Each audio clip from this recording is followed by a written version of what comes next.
2017 special meeting. And at this time, I'd like to introduce Mr. Johnny Martin from Moffitt and Nichols Engineering, and he's going to give us a presentation or proposal.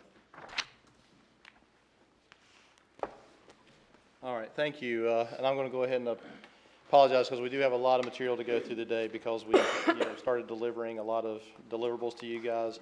So today we're going to quickly, and I have Katie Finnegan and Brandon Grant who are going to be assisting today. The first part of the presentation is going to be just a summary of some of the work we've been doing, you guys, from the monitoring, the annual monitoring, and then what was lost during Matthew. And then I'll get up and come up and talk about the different alternatives, and while Kyle's getting the screen down here.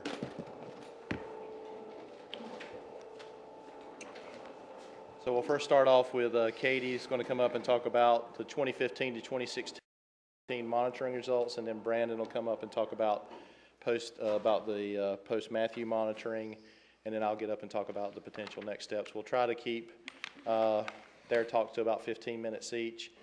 We know we have a couple of hours, and we'll leave most of the time for the discussion of the different proposals and the options. So with that, I'll turn it over to Katie.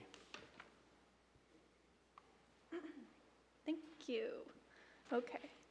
So as Johnny just said, he outlined what we're going to talk about. I'm going to start with the annual monitoring from 2015 to 2016, and then we'll look at what's happened in post-Matthew, and finally we'll end up with probably what everyone is most interested to hear about. Okay, so just so you are going to understand what I'm going to talk about from this point forward, this is a graphic showing the sub-reaches of Oak Island, how we have divided them out, starting on the east end, the east, the central, the west, and the west end. And you'll see on the graphic the streets that are kind of what we're using as the division points for each sub-reach. And maybe it might be a little hard to tell, but the blue and the orange. So what happened in 2015 is we didn't have as many surveyed transects as we would have liked, and those are in the blue. So when we came back to survey in 2016, we added all the orange ones that you see as a supplement just to get a better idea of what's happening on the island. Which means in turn that when we're making comparisons, there was some interpolation involved between the 2 years. So also, this is how we calculate our volume changes. We take a point that's considered the top of dune, and we calculate the volume change at the elevations we're concerned about, mean high water, just all the way out to the depth of closure offshore, so we can get a sense of how the sand is moving within the entire beach profile. So this is, first we're going to look at the shoreline, and this is the whole island. I'm going to zoom in and we'll look at a couple of the sub-reaches closer. But from this graphic you can see that central and part of west end are showing accretion. That's going to be the part above the red line. So that's where the shoreline has been moving further out. And as you'll probably recall, on the west end in 2015 is when we had the beneficial placement of the material from Eastern Channel, which is going to explain why you're going to see that with accretion.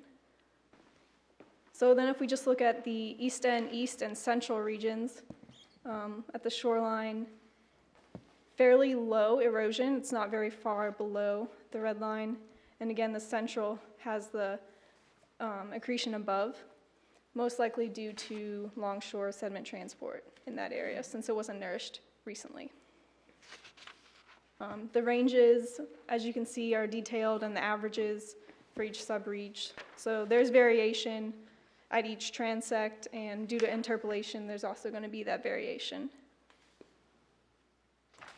Then if we looked at west and west end, same kind of trend, slower erosion, and then when we had the nourishment at west end, you have your accretion that you see, and that erosion at the very end, the influence from the inlet is definitely affecting that area, because you can see Lockwood's Folly is right there. So that's where the significant erosion is coming from. Okay, so if we switch gears and look at the volume, again, this is the entire island. The colors you want to pay attention to, yellow, green, and the light blue are your lowest elevations, -25, -20, and -15. So you can see that across the island, the yellow, green, and light blue are above, meaning that's where you're gaining your volume of sand. And then if you pay attention to the blue, the darker blue and orange, that's your mean high water and -5 feet, and those are slightly lower, usually like below the red line of 0, so some erosion is happening on your upper elevations, but it's being gained at the lower elevations. Again, I'm going to go into some closer detail.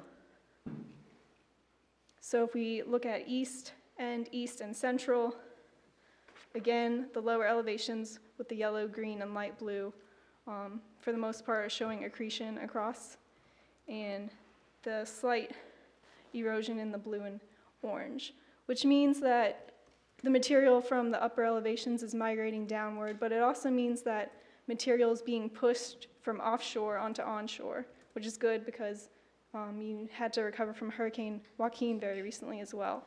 So the material is coming back on shore slowly.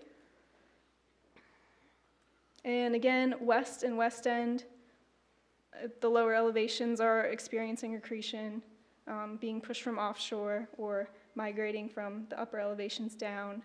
Again, near the inlet, funny things tend to happen and more sand starts to drift away. So that's why those are the erosion you can see there. So just to see a typical profile, this is in the Station 500 is in central. You can see at the very upper part, you have some loss, and it's not as big as the gain that you're seeing in the offshore. So the red is the 2016 survey, and the blue would be the 2015. So you can see that you're gaining material in the lower, and the bar is migrating as well. So that's just a typical trend of how you're losing at the higher elevations and gaining at the lower.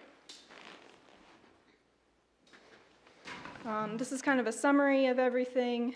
It's a lot of numbers, a lot to look at, but if you scroll down to the bottom, all the subreaches combined, averaged out, you're losing around 40,000 cubic yards above your mean high water. But again, you're seeing the significant gains at lower elevations of 222,000 cubic yards above -12 feet. So I'm going to show this in a graph form as well because it's a lot to look at. But across the bottom you see each reach, and then the blue and the yellow colors are your lower elevations, so you can see how those are above, meaning they're gaining the volume, and then the purple and magenta are the higher elevations that are losing in some areas. You'll see again in central, we're gaining across all the reaches in volume, all the elevations. So then another thing we looked at was after Eastern Channel was dredged,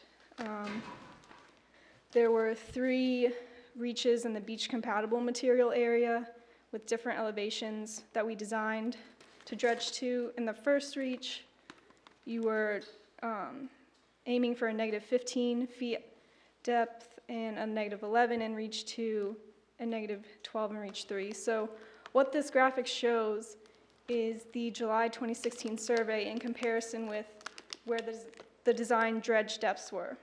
So anywhere where you see a dark blue, the darkest blue, that means that in that area it is below the design depth. So that's good. We want to see the dark blue. The lighter blue, maybe let's see. So right here, we're seeing we had designed the dredge to be with the channel going that way, but as you can see, the migration has tended towards this way. And that elevation in that area is around -8, -7.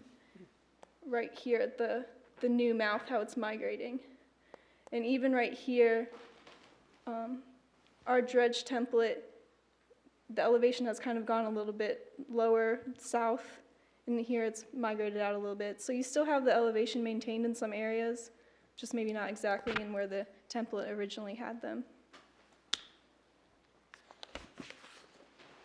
The other half of the channel with the non-beach compatible material, you'll see luckily is all dark blue, meaning it's maintained at the -7 elevation that it was designed for. So that's good news.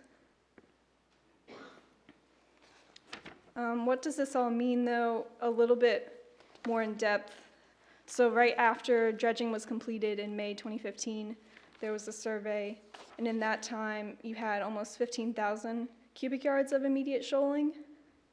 Then if you look over the year, there was close to 31,000 cubic yards of shoaling for a total of close to 46,000 cubic yards.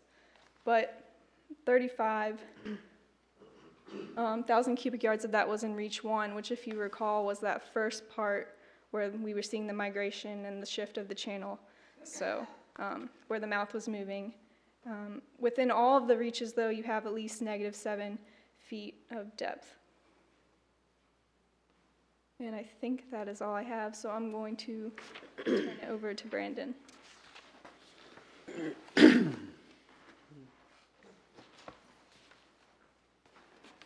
Thank you, Katie. So now we're going to kind of build on what Katie was talking about and use some of the similar metrics that we use in the annual monitoring to then also look at how Hurricane Matthew has impacted. So we had TI Coastal go out, the town authorized for TI Coastal to go out and take a survey of the beach along the same profile lines that Katie mentioned, as well as a survey along Eastern Channel, as well as an inlet survey. And from that, a team from Moffitt Nickel, myself and one other person went out and did some field ground truthing to what actually had happened, and that'll help kind of confirm what we would see in the surveys to make sure everything kind of blends together. And we also went out during the field investigation, videoed the entire beach. And from there, one of the main goals from this was to take a look at the volume loss and quantify that to see how what could be potentially used or potentially be quantified for reimbursement by FEMA. And they allow for a potential reimbursement of a material up to 6 cubic yards a foot above the 5-year flood elevation. And in this case, the 5-year flood elevation along Oak Island is 4.5 feet. And anywhere that the dune does not meet that 6 cubic yards a foot is eligible to be built up to 6 cubic yards a foot. So if we look at Hurricane Matthew impacted Oak Island around on the main part of around October 8th and skirted the coast of Florida, South Carolina, and North Carolina. We can see here from the hydrograph, we look at, when we talk about storms, we like to look at the wave height. We call that the significant wave height, the wave period, as well as the direction the waves are coming. So we can see here that the peak elevation of waves that this gauge recorded was around 18 feet. And this gauge is actually the Wilmington Harbor gauge, which is considered more of an offshore gauge. So you're going to experience larger wave heights. We'll also look at how the water level was raised during this storm event, and we can kind of quantify, looking at historical record in this area, to give a return period for this water level. So we would say that since the Myrtle Beach was the closest and most applicable gauge, that the recording there was right around 5 feet elevation, and that puts you right around a 5 to 10 year return period for the water level. We can also do this type of comparison for the wave gauge, and if we look at the historical record for waves, we would see that from the gauge that I showed you around the 18 feet, we're looking at around a 10-year return period. But if we look at this gauge here, which is more onshore, that gives a better representation of what was actually being experienced along the beach, and that comes out to around a 1 to 2 year storm event for the waves, or for the wave height. And from that type of storm, these are the types of effects that we were able to document while going along the beach, taking pictures at different areas. So these pictures kind of progress from east to west, looking at Station 210, which is right at the town boundary. We can see here that this picture looking towards the west, you can see a berm has built out, and that is typical during a storm event, to where dune, material from the dune that may have been lost was being placed directly offshore and in some cases building up the berm and shoreline. And that was typical in East End Reach. When we move farther along looking at East and Central, we see more of a dune that was removed. So there was more impact to the dune system once you move farther to the west. And that was what we would somewhat have expected because of the historical nourishment that occurred because of the Cape Fear River placement along between 210 and 310, which is the extents where the Corps placed sand during those projects when they deepened the harbor. So there was less impact in that area. So as we move farther west, you'll see again the dune removal. There was a dune here, and vegetation was also, it was a vegetated dune as well, so a lot of the vegetation was lost. As we move farther in around Central Reach, if Station 470 here again, there was a dune which unfortunately has been there was a significant amount of overwash, and some of the secondary dune here was also impacted as well. If we move farther west towards the eastern where the Eastern Channel placement was, we can see here that there was a significant amount of sand still in front of the homes. So the project performed well through this storm event. There were no damages within the placement area. So it was a success for this area for this project. So again, when we quantify survey data, we look at shoreline change, which is quantified at mean high water, and that's at 1.8 feet in this for Oak Island. And we can see here that it fluctuates like we would expect. There are some areas where there was more loss than others, and some areas there was gain of the shoreline. But again, it's interesting. It's good to note here on the east end, you'll see that there's accretion of the mean high water shoreline. Now, as we move west, you can see that in East Reach, overall there was a gain of the mean high water shoreline with some loss.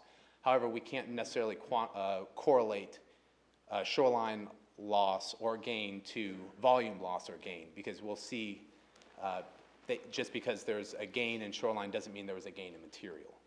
And that we'll kind of break it down once we go into more of the volume.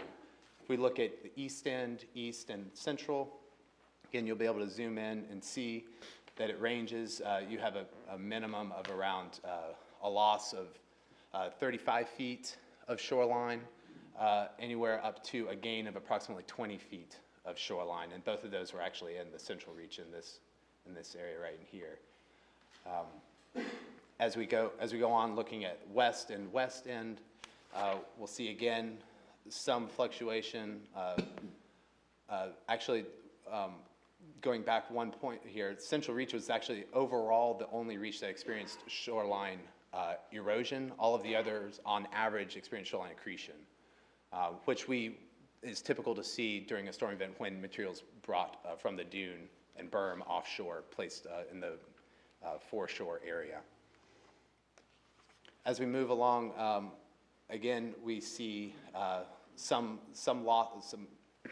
higher losses and still some higher gains right next to each other, which is the dynamic experience that the shoreline will feel during a storm event. It's not going to be uniform across. Now we'll kind of shift gears and look at volume change. And again, like I said, shoreline change shoreline accretion doesn't necessarily mean volume gain. Because in here, when we saw shoreline gain, we were seeing volume erosion throughout actually the entire beach. The largest areas of loss were in central and east. We do see some higher losses at the lower elevations, but we also want to be careful with that. The survey at lower elevations tends to have some aspects of air that could be introduced just due to the deeper depths. So to keep in mind here, we look at the green, which is -12, which is a good indicator of storm protection for this area. And again, across the entire beach, we would see that there was a loss. If we look at east end, east, and central, you can see the trends here. Again, right around the 10 to 20 cubic yards a foot is what we're showing here in the for the -5 and -12. And again, we see again 20 to 30 in West Reach. And actually, what we'll see in the east end, we actually see a little bit less. West end, we'll see a little bit less because a lot of times we see the longshore transport along this beach going from east to west. So you'll have sand moving along the beach from east to west in this area. If we look at typical profiles, you'll see some of the ground truthing that we saw from the pictures where we saw dune loss or overwash. You'll see here this blue is the 2016 profile that we ended off with Katie's, and the red is the post-storm survey. So you'll see a loss of material, overwash and dune erosion, as well as a loss in the lower, shallower elevations.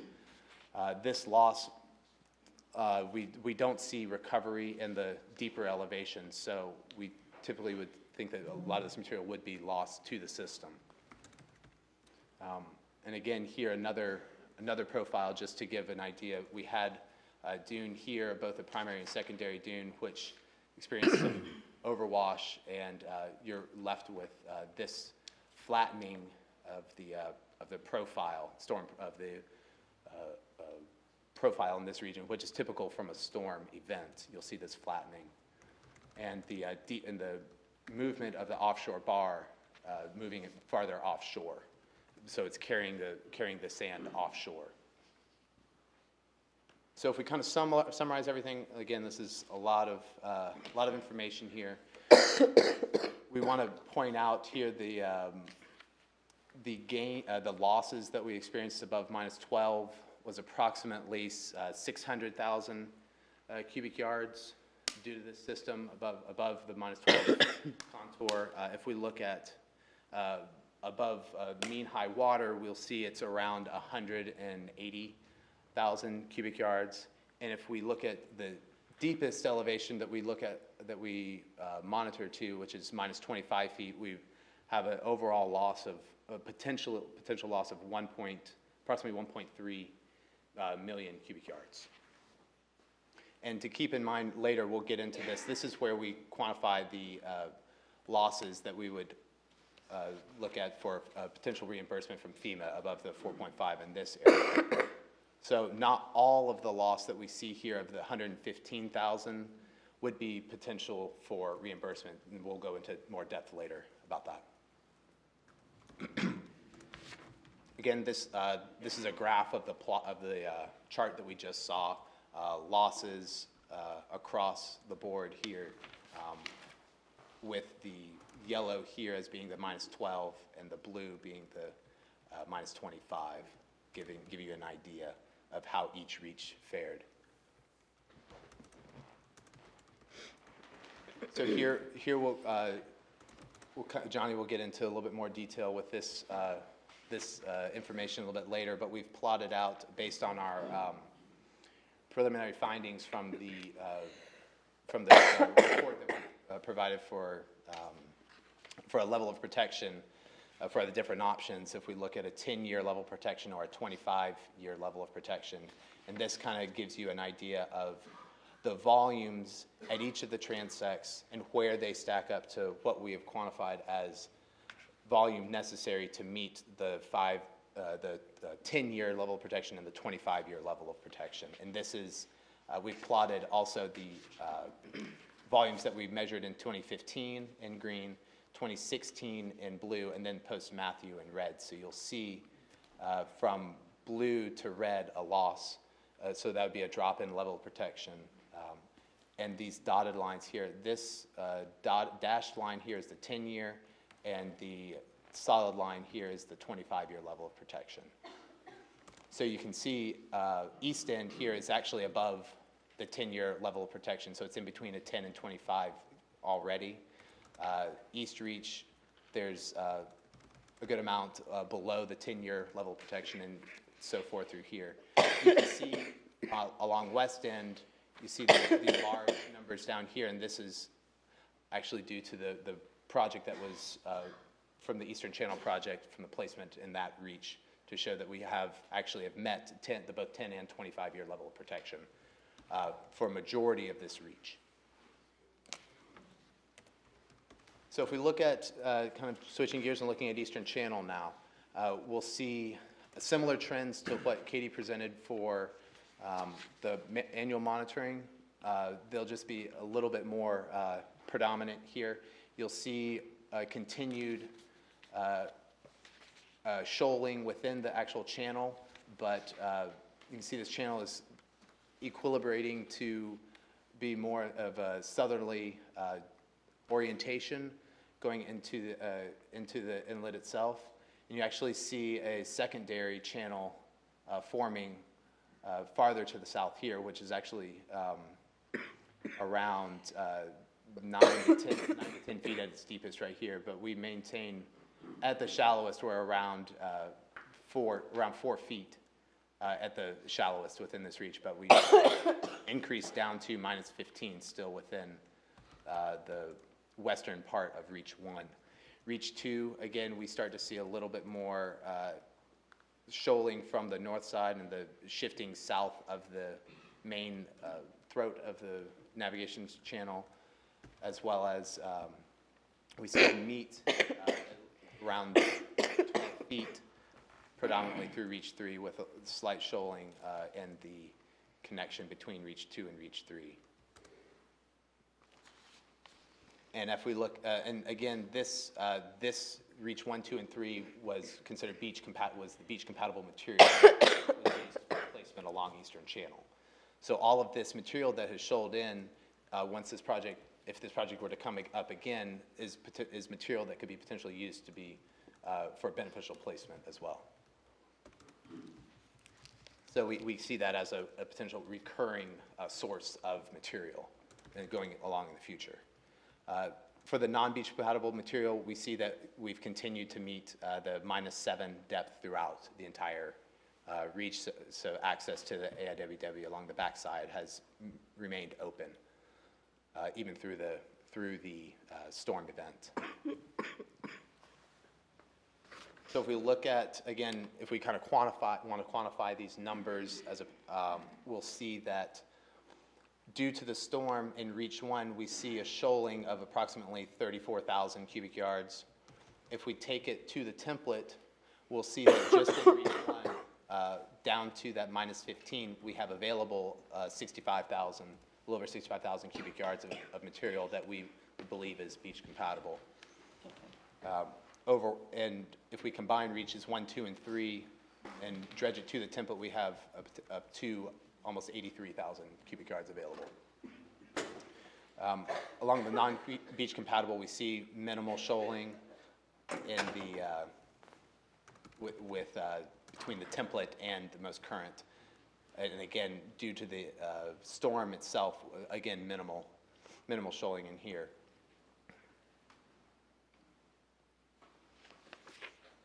So now we'll kind of get into what could be potentially classified as reimbursable based on FEMA and their emergency work under Category G.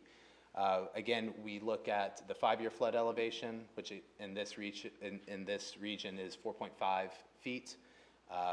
They allow for reimbursement of sand in the dune above that elevation up to 6 cubic yards a foot. And if there is a profile that has less than 6 cubic yards, they allow for placement of the difference between what's remaining and what is up to 6. And for this, as of right now, we would not be considered under permanent work, which is considered an engineered beach, which we are hoping to move forward towards. So After looking at, remember I noted that we had around 115,000 cubic yards of loss above the 5-year flood elevation. By our calculations, we estimate around 99,000 cubic yards of sand would be eligible for reimbursement. This is fairly close to what the Corps has estimated, and so we're in the same ballpark. They estimated around 85,000 cubic yards. We can see here, I'll kind of flip over here just to kind of give you an idea of the areas that do not meet the 6 cubic yards, and those are noted in red. These are all the profiles where they do not meet the 6. They could be just below 6, or it could be 0 if the dune was completely removed. So you'll see a region in here, pretty much all of east, a majority of central, and in this region between west and west end, there's 2 different areas. And these are the volumes associated with those that we have calculated to meet that 6 cubic yards a foot. So approximately almost 55,000 cubic yards in east, and 24,000 in central, and then split between west and west end is approximately 20,000. So to build that back up, I'll kind of give a general overview of the profiles that we would see in those different regions and what a template could look like to meet that 6 cubic yards. So if we look at Station 370, for example, the dotted black line is the pre-storm or the 2016 survey. The red is the post-storm survey. And in blue, this is the design template for a dune that could be reimbursed. So everything above 4.5 feet right here. What was remaining here is very minimal of 0.4 cubic yards. So that's what is still within the system. And this dune right here would be has a crest elevation of 10 feet with a crest width of 10 feet, and the foreshore and back slope of the dune is a 1-on-5 slope. So this would additional fill of around 6 cubic yards. So we're right in that ballpark of around 6 cubic yards to build this type of dune within this reach. Excuse me. At Station 470, when we get into central, we'll see again the dune and berm that were there pre-storm, and then the post-storm flattening. And again, this type of dune here, we actually were able to go up to 11 feet with a 10-foot width, and again, 1-on-5-foot slope. The existing volume is very minimal, again, around 0.6 cubic yards. With this dune system and for this reach is around additional 5.8 cubic yards, so we're in the 6 cubic yard ballpark. And that gives an 11-foot dune with a 10-foot wide crest. If we look at 550, which is the west and west end combination, we'll see that the primary dune here was removed. However, there was a secondary dune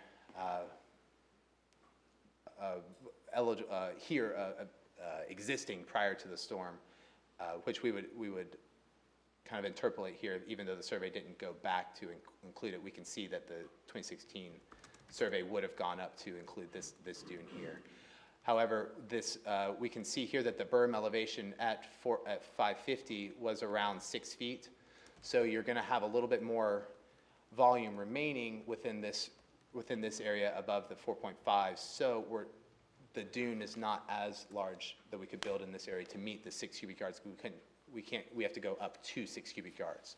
So we have additional fill of 3.6, which still gives you a 10-foot dune with a 10-foot crest elevation. And we're right around that 6 cubic yards total. So that just gives a general overview of what we experienced during post-Matthew and potential mitigation opportunities and potential, hopefully we'll be able to move forward with some reimbursement from FEMA. And with that, I'll have Johnny come up and continue on. All right, so really the summary is that from 2015 to 2016, after Joaquin, we actually gained 200,000 yards.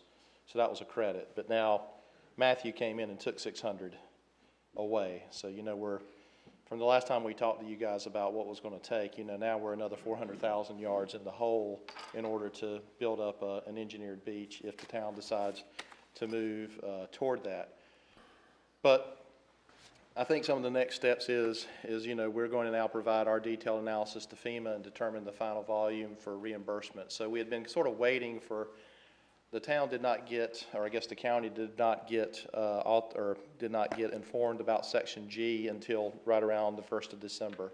So we were waiting on that to see, what, if we were going to have a potential to be reimbursed. So it has been declared for Section G. The Corps has given us their number. We were waiting to see what their numbers were. We were working on ours, and they seem to be matching up. So we want to determine the final volume for reimbursement. So at least, David and Lisa have been in conversations with them, and what we're hearing so far is that it does appear or sound pretty promising that we will be able to get funding for a dune replacement project under the emergency work option. That does seem like that's going to happen, or can happen. So we just got to work this out with the Corps to see what determine the final volume for reimbursement would be. We didn't need to determine what the final approach for the project was going to be. Really, there's two options here. We can either do an upland inland source and do a truck haul project and try to push for construction this winter before the next season. Another option, if the town is that could be done, is we could tie this into a potential larger project. We need to have some discussions with FEMA. Of course, what that would mean is you'd have to wait a season or two depending on permitting for the sand source. So what I'm saying is that we roughly think that we're going to have somewhere between 85 and 100,000 yards that we can get FEMA to pay for. Well, we can either do it quickly with a truck haul project, or we could, if we want to wait, we could try to do some permitting for a larger project and then tie into that. But the risk is, of course, it's going to take at the earliest, we couldn't do it this season. At the possible earliest, it would be next season. So there would be a risk of, waiting a year, and then, if something were to happen in intervening in that time, the beach now, with the dune shape it's in, doesn't have a lot of protection. But anyway, that is two options. I guess our thoughts is that just given the shape of the beach, you probably really can't wait another year or two to make sure that happens. We would then submit the worksheets to FEMA. We'd also hold discussions with DCM about the dune pushing, scraping permit, and just make sure that this work for the dune work could be done under this townwide major permit. So, we've really been waiting to hear from FEMA for a while about this, but now that they have told us and it looks promising, now we really need to move forward on this option and to try to get this underway. So, we're going to be running as hard as we can on that. We've been talking to some of the contractors here about potential costs for what a dune project with a truck haul would be. A budgetary number might be $30 a yard. So, we're looking at, roughly between the kind of work that has to be done, the engineering, construction, admin, this might be a $3 to $3.5 million project for FEMA for reimbursement to get this 100,000 yards in. So, we'll continue to push forward on that. But if the town, I just did want to bring up that there is an option if the town's willing to take the risk in waiting for a while. We could look at trying to get an offshore source for this 100,000 yards and try to tie it into then a larger project, where, maybe we could talk to FEMA about if they would be willing to pay for the mob, demob, and for the 100,000 yards, then, the town could push on to that. But there again, the risk is, waiting a season or two, and that would be the pluses and minuses. So then, some of the other things that we had been asked to do was to come up with some next options for the beach preservation. So we've presented 3 different options to the town, and so the 3 of them is one, which is the most simple option, which is really just to update the feasibility study and try to do some limited Corps of Engineers initiatives, and that would be done within a year. So what we're talking about doing there is just updating our feasibility study with some limited additional analyses based on the survey information that we have, and do some coastal engineering and environmental calculations and support to really try to tie the eastern mouth dredging to the AIWW crossing and Ben Widener, and also try to see if we could help push the Corps to allow for further west placement of material on Oak Island during Wilmington Harbor dredging. You know, we worked with you guys the end of last year trying to come up with a Delta project with the Corps. Of course, that all fell through. But, you know, again, that's something we need to be thinking about in the future as, you know, trying to get as cost-effective sand as we can where we can. So what this does is this doesn't get you an engineered beach or anything, but what it does is that the available sources around that are currently being used, you know, with Corps work, with Lockwood's Folly Inlet, the AIWW crossing, the Ben Widener, and also the Corps of Engineers Wilmington Harbor project. Is trying to get more material out of those. So the estimated fee for that is $175,000. So the pros for that is it's low cost to the town and getting the most cost-effective sand.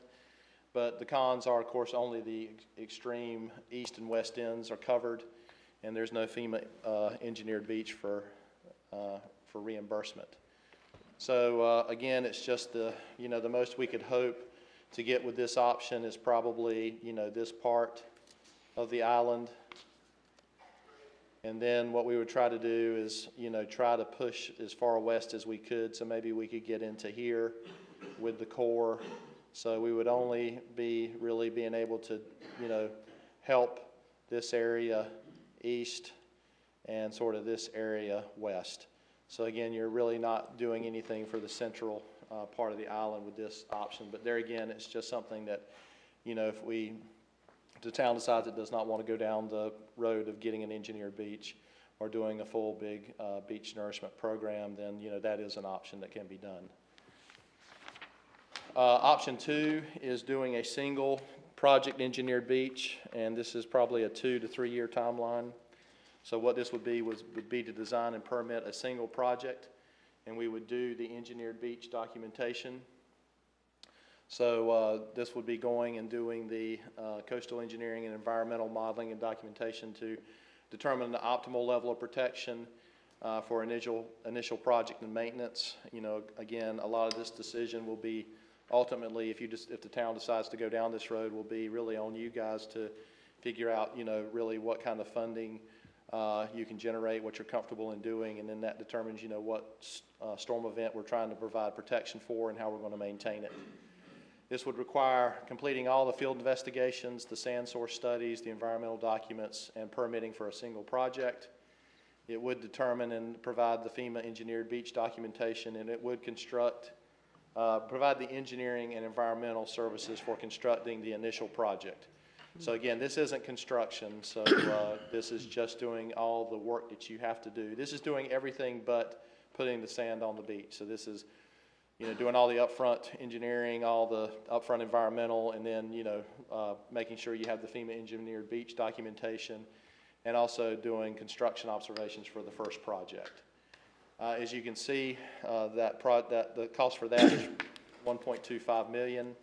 $70,000 of that's for the FEMA documentation. $240,000 is for construction observations. So the construction observations really depend on what size you are. That number could go down. I try to be conservative with that because I always like coming back and telling people it actually costed less than more.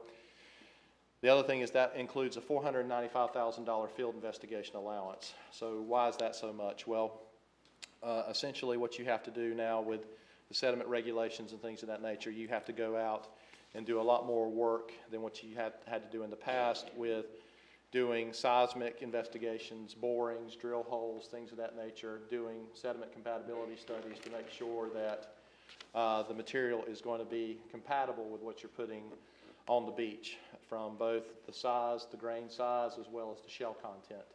So there's a lot of work that has to be done for that. So the pros of that option is that you're building an initial project with the least investment. You are covering the entire island and you're developing a FEMA engineered beach, but the cons are it's only covering a single project, and so every time you want to do one of these projects, you're going to have to go through the same sort of EA analysis. You're going to have to go through the same sort of turtle consultation with U.S. Fish and Wildlife down in Florida. And of course, as these regulations change, there's always changing targets and goalposts. So, the rules right now might be different than they are 5 years from now. So there's always the risk that, you might have more constrictions on you, you might have less. But that's just a risk with that approach. Of course, the FEMA engineered beach, we've talked about what that is. You do have to show that it was, for a FEMA engineered beach, you have to provide documentation, all the design plans for the original project and subsequent renourishments, the details of how you're going to maintain it, the financing, show you have the financing for it. You have to do the pre and post storm profiles. You guys are doing that now with monitoring. But you have to show that it's built to a specified width, height, and slope to that to meet that requirement. The last option is the multi-decadal master plan. And what this is this is a longer process. This is a 3 to 5 year timeline.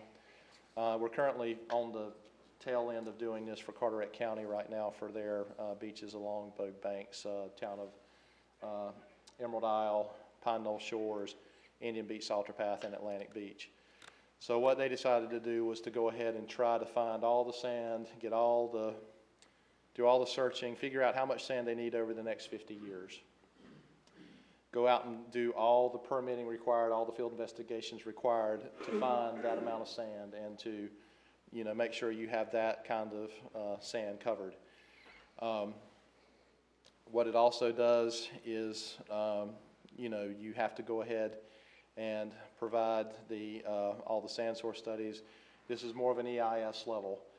And what I would also say with this, what we've included in the cost of this is actually doing a study on Lockwood's Folly Inlet and getting a plan of how we can better use that source for material. Again, there would have to be some discussions, I'm sure, with Holden Beach, but what we've all found in this is that whoever holds the permit, first come, first serve. So what I would say is that we would definitely want to look at, you guys are working to get a copy of the permit yourself for Lockwood's Folly Inlet dredging to its current dimensions. What we would say with this study is we would want to look at what could we do as far as location, making it a little wider, a little deeper. Of course, you have the offshore wrecks out there that you have to worry about. But, we would include in this alternative looking at that and getting the permitting for, a little bit deeper, a little bit wider Lockwood's Folly Inlet so that the town could use that material, and that would kind of serve two birds with one stone. It could help with navigation, and it could also help for beach protection. So anyway, since it would have the navigation aspect, that would be in a good position to get state funds to help out with that one as well. So anyway, that includes doing a full master plan, looking at the next 50 years, what are going to be the beach needs along it, how much sand that is, what kind of level of protection does the town want to buy for that, and go ahead and at least, what we want to do is we want to say to both the Corps of Engineers and to the state, okay, over the next 50 years, we're planning on building this initial project, and every 6 years we're going to come back and we're going to place, on average, this amount of material, and we're going to do it from this source, this source, this source, this source, and this source. We've already figured out what to do over the next 50 years. And then what they would say is, okay, that sounds good to us, and as long as you work within those parameters or stay within that box, then when you tell them you want to do a project down the road, then it should be like a 1-month turnaround.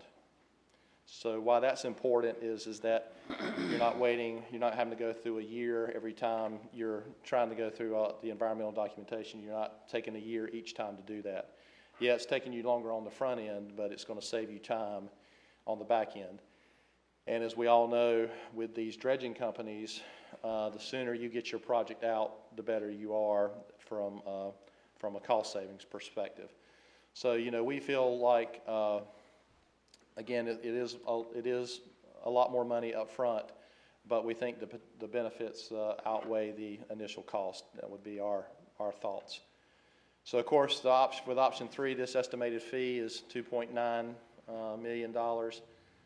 Again, we have a lot of money in there for field investigation allowance. We may not need that much. You know, I hope we don't need more, but I mean, that's something that we really don't know till we get in and really we really need to figure out what the sand need over the next 50 years is, and then we kind of know then where to go out and look and how many spots we have to go look at. So, I mean, we've tried to be conservative with the estimate here. So I hope we could do it for a little bit less than this, depending on where the field investigation allowance comes in. So the pros for this approach is it provides all the engineering work and environmental clearances for a multi-decadal project. You secure all the environmental approvals for a long-term plan. All the field work, especially the sediment investigations, are completed at one time. You know, I'll say that when we did this for Carteret County, just to get the boat to come to do the vibrocoring, because you need a pretty substantial boat to be able to do that. You know, it's $40,000 just to get that boat to show up. So every time if we do that and we go ahead and say, okay, let's figure it all out at one time, you've paid that one time. If we do it every time we're doing a renourishment project, I mean, that's just another a bit of money that you're spending. Again, the other big pro is the quick turnaround on approvals for individual actions. So that would allow for bidding earlier in the dredge season for better competition. But again, it's going to be higher initial cost to begin with that. So, I mean, I did a little comparison here to show, you know, okay, if you looked at option 2 and we said, okay, we're just going to build this, we're just going to do that option. So the engineering and environmental cost, again, all these costs I'm talking about are just the engineering and environmental costs, because, you know, a single project could run easily, as we've told you guys, the initial project could run anywhere from $25 to $40 million, and the maintenance projects could be anywhere from 10 to 15. So again, these are just the engineering and environmental and all the field work costs. So the initial single project, 1.25, if we assume that we have 7 renourishment events, you know, we'll have 6 more of those. You know, there's some cost savings, because some of the work you do in the first one you don't have to replicate, but you do have to do, like we wouldn't have to do the FEMA engineered beach again. There's a couple of other things we wouldn't have to do, but most of the work would have to be done each time, especially with the environmental documentation. So the total cost over that, again, just multiplying it simply out, would be roughly $7.8 million. So with this one, you have the initial single project cost of 2.9. There's still going to be a couple of things that has to be done each time. You know, we're going to have to do plans and specs. We're going to have to set those out. We're going to have to do the bidding. We're going to have to do the construction observations each time. So I've included that in there, but, you know, none of the upfront work has to be redone. So the subsequent project costs are lower. The total project costs are roughly 5.5. So this would roughly be a savings to the town of $2.3 million over option 2 if you went with this option. But there again, you know, we understand that it's roughly almost 3 times the initial investment to begin with. So, I mean, there is this higher initial cost. So those are the three options. One other thing that I just wanted to throw up here real quickly is I know there's been a lot of concern, and this was sort of an area that maybe I think would help people understand. A lot of people were thinking, well, how are we going to put all this material? Where are we going to put it? And they're worried about, you know, how's this going to fit? Well, one of the things, you know, I think people just don't remember is that, and I just wanted to show this. This is just a plot showing, you know, roughly here in the extreme eastern part of town, where the beach was right after they did the harbor deepening project. So it was roughly 150 feet to 200 feet out further seaward than it is right now. So in any case, any sort of beach that would be built out in front of what you currently have. So it would be built out into the water. So I don't want people to think that how are they going to fit this in, you know, within the current area? It would be built out seaward of where it is now. So with that, I'll take any questions that the council may have. Thank you, Mr. Martin. Does any council member have a question or a comment for Mr. Martin? So when you say you're gonna put it, you're gonna extend the beach, it's gonna be the sand, basically building the base back out into the ocean? Yes, sir. Yes, sir, that's correct. Johnny, do we know if the Wilmington Harbor project is gonna happen this year? It was supposed to happen this year. It was supposed to, but they canceled, oh, you mean, well, the one that was supposed to happen this winter is not going to happen. We're hopeful that it will happen next winter. So we may have an option there to get, Lisa, you were part of those conversations. I don't know if David was, but you might want to add in, because I wasn't at those meetings, but my understanding is that they're not gonna, they've canceled it for this year, but we have the opportunity possibly for next year. That's correct, and I would just add that we wanted to make it clear with the Corps that just because they weren't doing it with the sand to go to Caswell and possibly Oak Island this winter, that it should not revert back and go somewhere else next winter, that it's still our turn, essentially. So we're keeping an eye on that. Why did they cancel still it? don't know it's gonna happen next year. No, Why did they cancel it this year? I wasn't, funding. They said that they didn't have the money for it.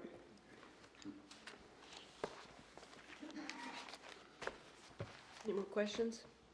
Mr. Martin? If we do get this worked out with FEMA, where they're gonna give us some help, how soon would that help come through, do you know? well, again, I think that that's part of the remaining conversations we have to have. I mean, I've heard different, I'll say that some of the projects that we did with FEMA reimbursement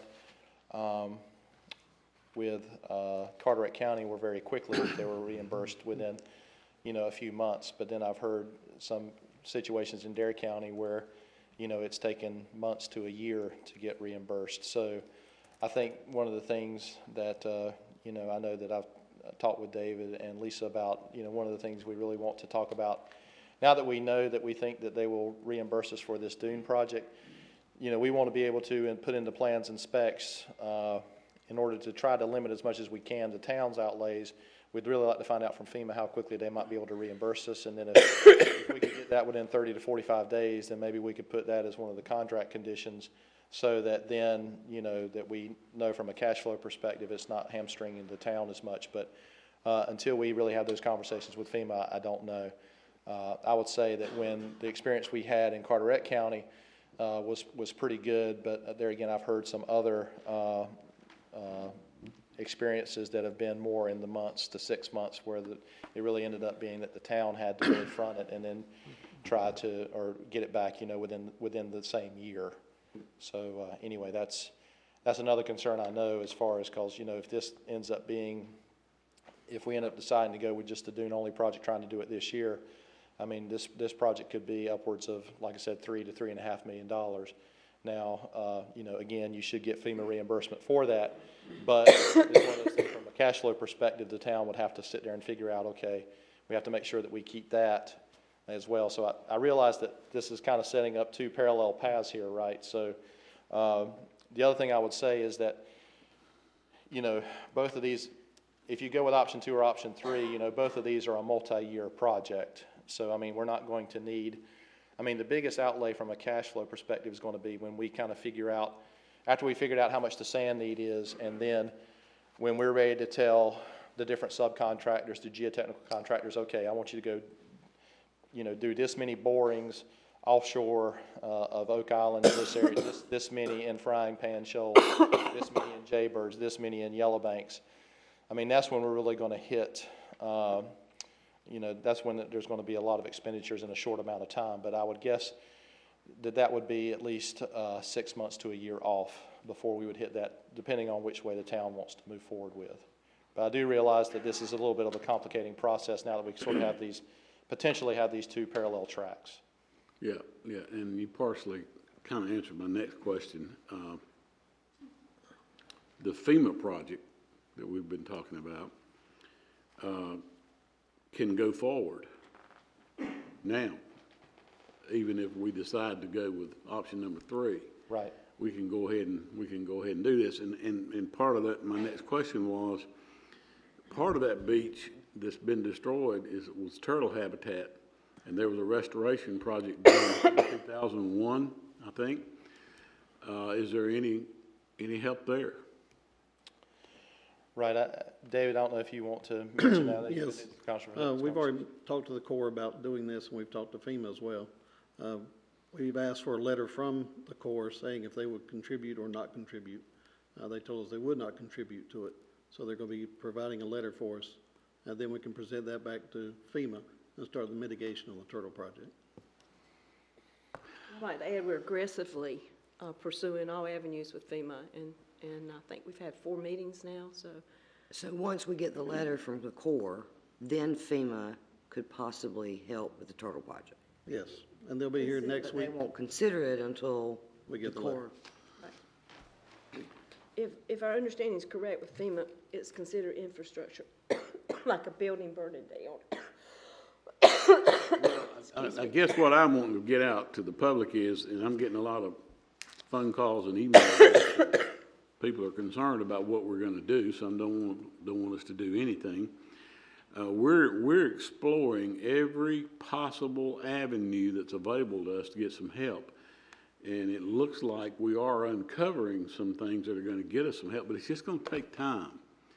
And, you know, the chances of us having done anything major to the beach between now and tourist season are very slim, really, unless we could do this FEMA project before spring.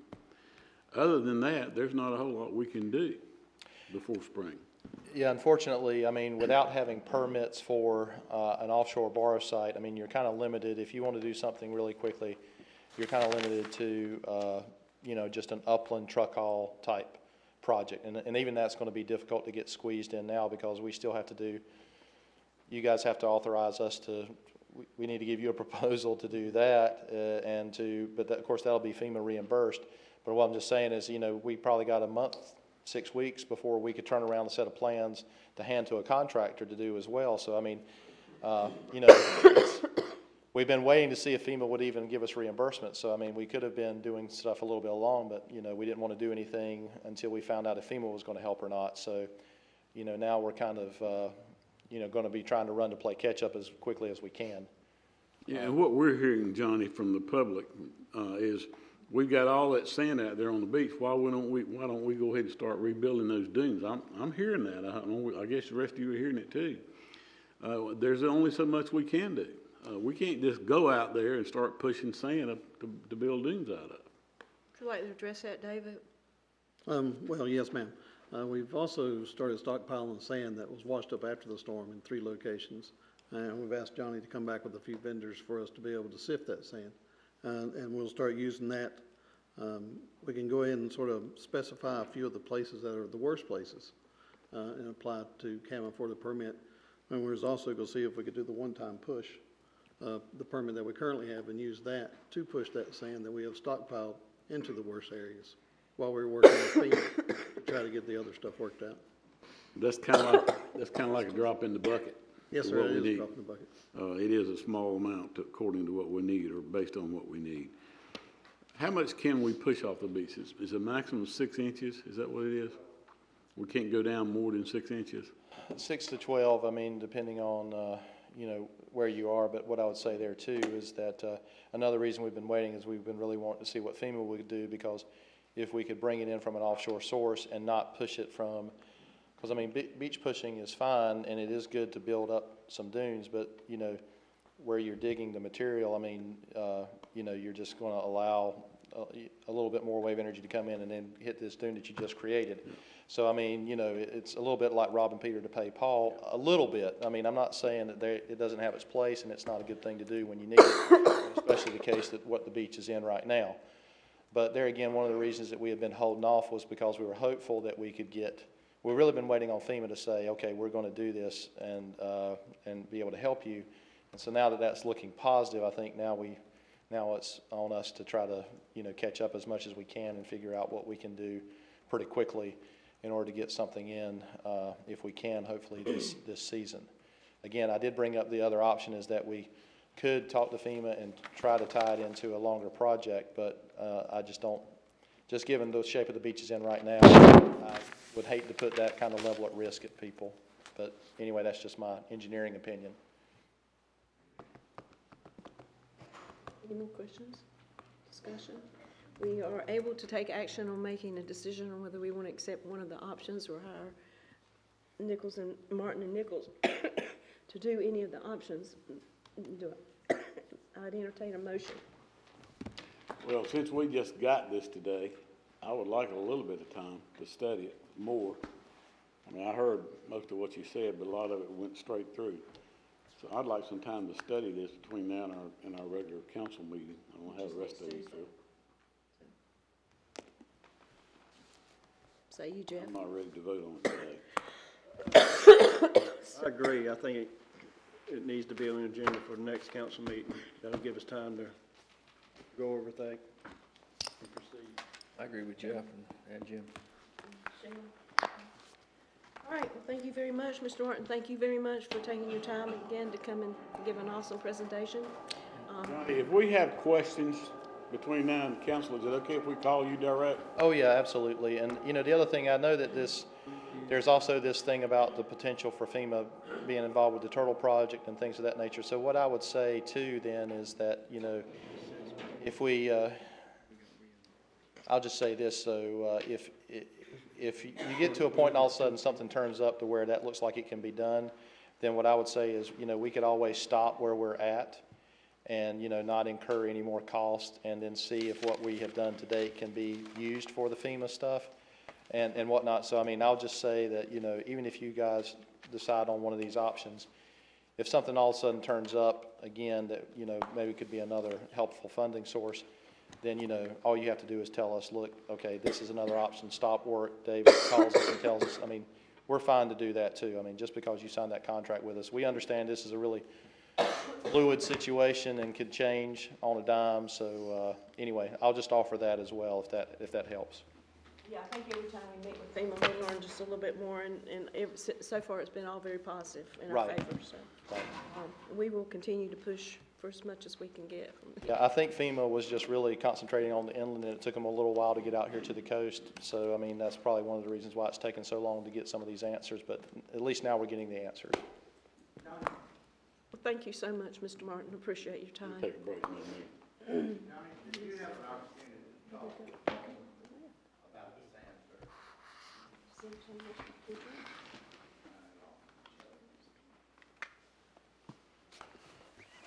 I don't think so.